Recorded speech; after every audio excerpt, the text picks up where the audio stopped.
My name is Garry Dymock. I was born and raised in Tooele, Utah. I had the experience of serving the mission that was exceptional. It was a wonderful experience, and I'm happy to tell you what happened. When I graduated from high school, the Korea War was going full blast. And what year was that, Garry? In 1952, 3, 4, 5. And if you were 18 years old, you had to sign up for the draft. And so everyone was being drafted into the Army or into the service. You could either join something or go in the Army. And so so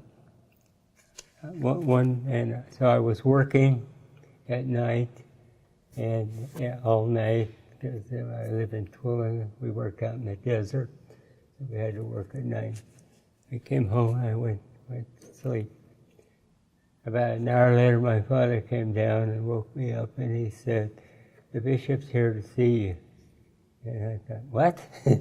He said, "He wants to talk to you." And I said, "Okay." And so I got up and went into the room, and the bishop said, "I need to talk to you. Why don't you shower and come over to my office?" He said, "We need to talk." So that was a little scary. So I went over to his office, and he said, "We think you need," he said, "we've been impressed, the stake president and I, that you need to serve a mission." I had no idea at all, no thought about that. It was the last thing in my mind. I was going to college. I was in love with a young lady, and life was wonderful.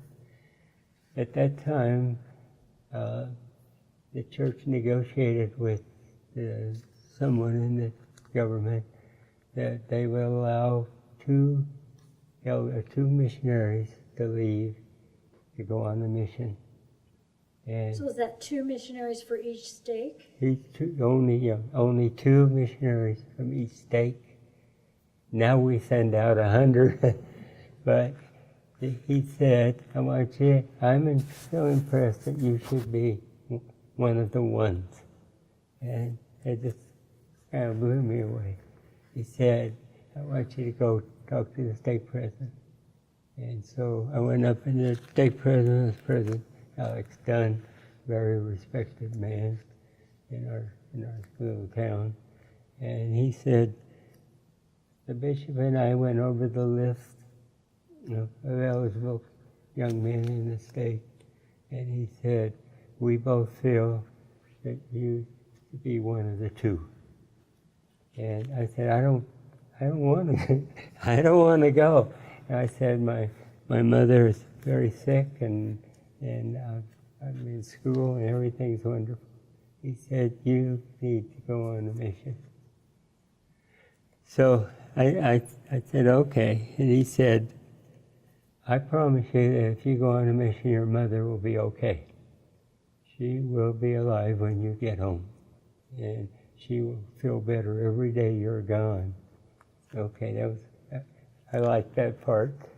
So I went back to the bishop and said, "Okay, I guess maybe I should go." And he said, "I got another impression." He said, "Before you go, you need to get your patriarchal blessing." And I said, "Okay." He said, I've already called the patriarch. Here's your appointment." So I thought, I'm not going to get out of this. And so I went and had the patriarchal blessing, and it came back.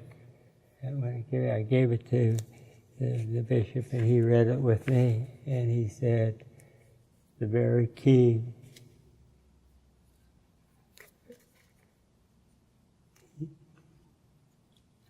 it says here that you'll be given the opportunity to travel among the world and touch the lives of many people. You will teach the people of the world. So I said, okay, so he said, let's get your papers in so we can see where the Lord wants you to go first. I said, okay, so the mission call came, it was to Australia. And the bishop said, that's about as far as you can go, Elder. and so... How long did a mission last in those 2 days? years. 2 years. 2 years. And the mission, the patriarchal blessing said, I would be given the opportunity to travel and teach among the people of the world. And so I went on a mission to Australia, and then a further blessing later in life, I was able to travel to New York City with my wife for a senior couple mission. And a few years later after that, we accepted a call to go to the Manila, Philippines temple and work there. And so that part of the blessing was fulfilled. Makes my testimony all that stronger. So I agreed to go, and the draft board gave me, I got my permit here to leave the United States, and it says that I could go for the church to be a missionary. I was only one of two that could go that year, that summer. So we went, they took us to Salt Lake, and our MTC was 6 days. We went on Monday, we left Friday. They gave us a couple of pamphlets. We had our endowment. The Religious Society told us how to do the Religious Society, and primaries came in and said, so 5 days of training were gone. And so there was only about 50 of us in the MPC at that time. There were 3 married couples and the rest are single. So we went down and got on the ship in San Francisco, and we set off for Australia. It took 18 days to get to Australia on the ship. The most fun thing that ever happened to me in my life is I ran into the word of wisdom. This was an English ship. Everybody on that ship drank tea. Every meal there was a big pot of tea, and it took about 2 or 3 days to tell the guy, waiter or steward, I think they call him, don't bring us tea. We just drink milk, and we don't want tea. After 4 days, we went down to breakfast. There was a sign on the table that says, "Attention, Mormon missionaries. From this day on, you will be limited to 1 glass of milk a day." So in 4 days, we'd about drained their milk. So we had a few comments from the people, and we said, we just don't drink tea and coffee, we're Mormons. And so we had lots of talks on the ship. I feel bad now that I wasn't more prepared. I could do more teaching rather than just being a kid. But we got to Australia, and I got sent to Brisbane. We landed in Sydney, and I was sent to Australia, to Brisbane. In Brisbane, I was a companion to the supervising elder. We traveled with the Where was he from? He was from Provo. And so we were in back of an old church. We had a little apartment. We had, this is really unique, but there's not many bathtubs, not much hot water. So somebody, before I got there anyway, devised, they took a pipe and put it in and run it down from the ceiling and run water through it, and then we would take a blowtorch we had and light that, and the blowtorch would heat the pipe, and when the water comes down, you get a warm shower. And so it was, we didn't have any washing machines, anything. We did our clothes in a big iron tub with a fire under it, and the ashes and stuff would go in the water, and we'd rinse them out. So we said, we don't want to waste water. So from now on, when we get through showering, we wash our garments, our socks, and our shirts before the water ran out. And we were very blessed. About a month later, we found a Chinese laundry. A very fine young Japanese man said, elders, he said, bring me all your shirts, and I'll wash and iron them, starch them for you for 10 cents a piece. I thought, wow. Of course, we were living on $60 a month, so 10 cents wasn't bad. Some days in Queensland where we were, it was so hot and humid, we'd go through the 2 or 3 white shirts a day. They're just wet. And so we were doing really well, and this church that we were in was like I remember now, about 1900 when it was built. You walk in and it kind of moved when the people came to church. So what were the construction materials? Just wood, and in that hot sun and stuff, and asphalt shingle type with gravel and stuff on top, and it would blow on the ground. It was terrible. And so I just came from a brand new church, in America. So the mission president called us one day and said, we just got authority to build a new church. He said, while you're out tracking, look for a building lot where we can build a church. And that's pretty good. So we went around each day looking.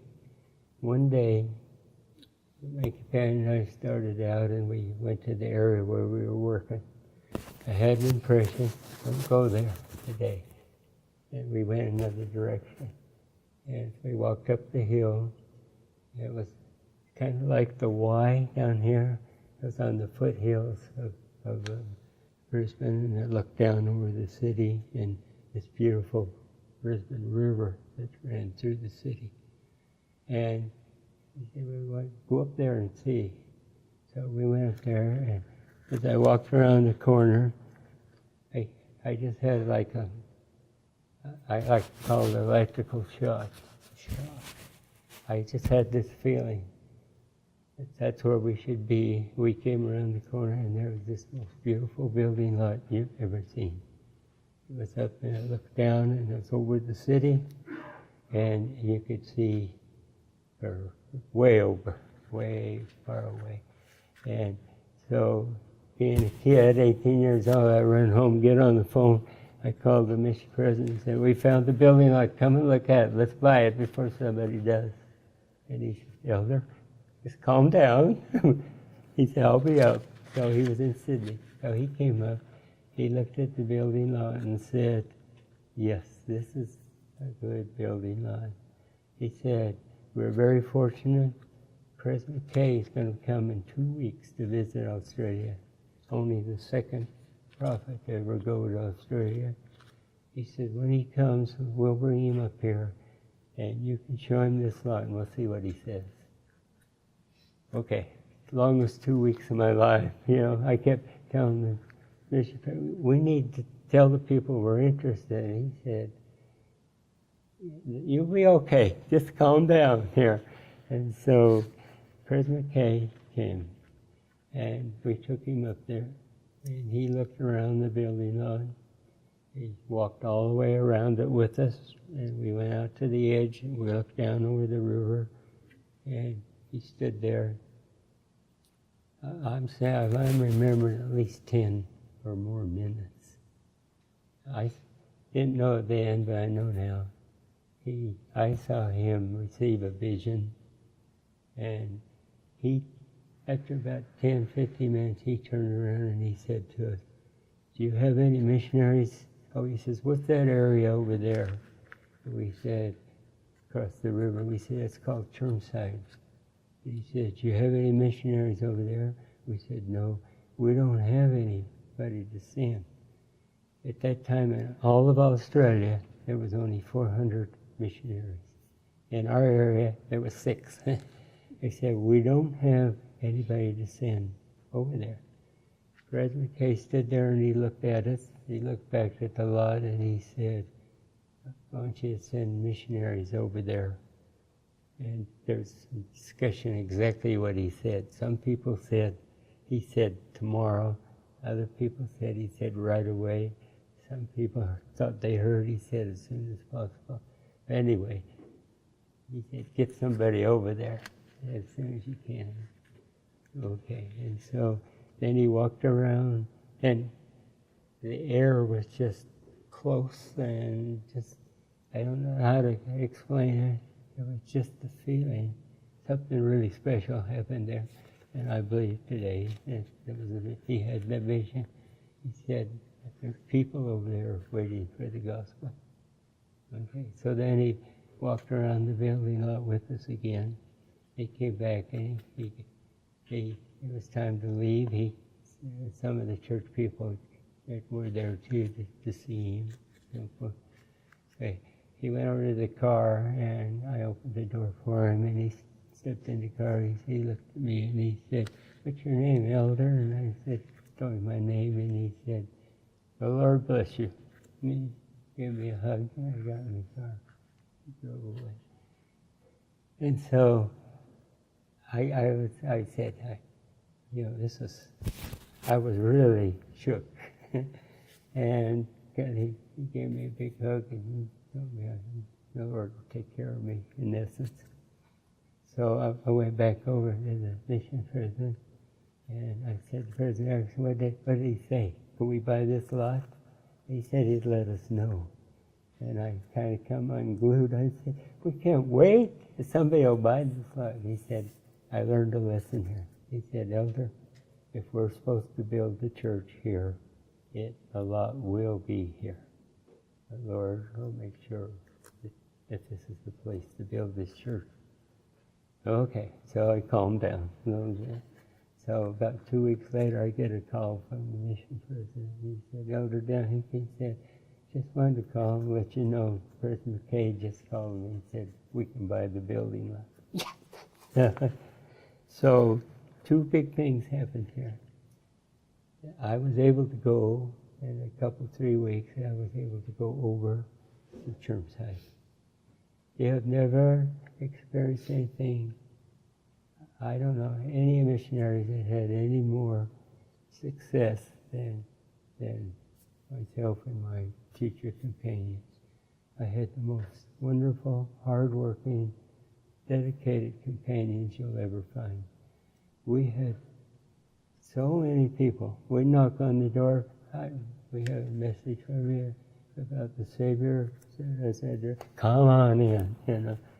So in 2 to 3 months, we had baptized, with the help of Heavenly Father, 5 families. Not one here, one there, 5 families. And those families had at least 4 or more kids in the family. So it was 2 to 3 months, we had 50 members. We got up to 60 or so, and so the mission friend said we had to kind of organize a branch. Not an official branch yet, but we had to get a branch. We had to rent a building. We had to start having church on Sunday. We had all these people, and they didn't want to take the trolleys over to Brisbane City proper. So we got this little hall that the Elks Club played bingo in on Saturday, and we rented that, and that's where we had the church. So we started that little branch, and we had, in about 2 to 3 months or so, we had 55 members. And I have a little note here that the Chermside branch was fully organized as a legal, quote, branch of the church in about 7 months, I think, I can't remember. And we had 120 members by then. The most wonderful meeting I've ever been in was the Fast and Testimony meeting that we had when we organized the branch.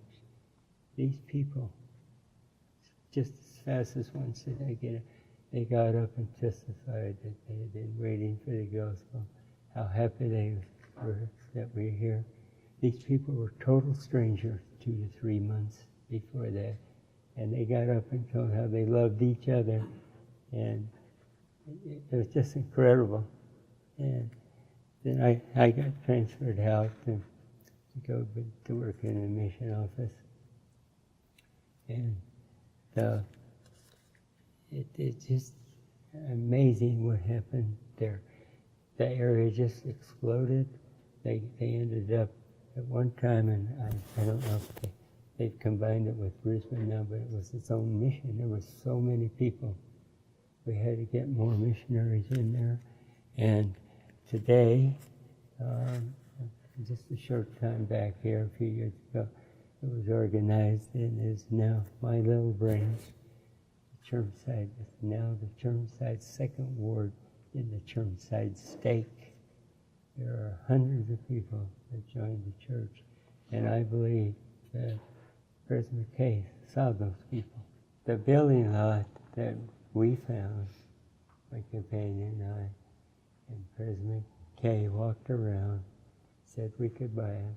They did build a church, then they built a stake center, and 6 years ago, they built the Brisbane, Australia temple.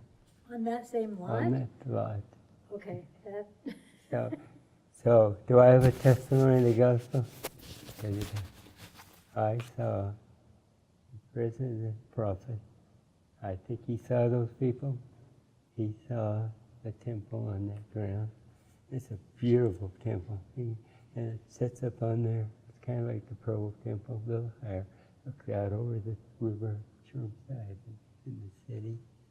And we still have hopes one day before we pass away we can go over and see it. But that's where they built the temple. And I know President McKay saw that when he was there. That's my testimony. What a story. Mm-hmm. That's wonderful. Thank you so much. Happy to come. Anyone who reads this is going to be thrilled. Yeah. Let me tell you one more thing that, Okay, that go ahead. just between us. Well, did I do that picture? This is the most wonderful thing. This little boy right here was the first deacon, and I ordained him a deacon. He wanted to pass the sacrament. The problem was he's crippled. He had leg braces, arm braces, could just barely walk. And he said, "Elder, I just want to pass the sacrament." So I went by his house on Sunday and got him up on the handlebars of my bike and took him to church. He had the sacrament tray in his hand, and then through the braces and stuff, and he shuffled down. Took him a long time. Everybody there was cheering for him, but he went up the aisle and he passed the sacrament. His braces all over Leslie, and when he got to the end of his row and he stood around and he looked at me and his grin was about big. And I just wanted to give him a kiss. And I really would like to know what happened. I bet he was a great member of the church. But to see him with those arm braces holding that tray, shuffling down there, all the people with tears, worth the whole mission, I think. So. Wonderful. Thank you so much. This has been amazing. Okay, I hope that's what you need. It's fantastic. I can't wait to share it online and have other people be inspired.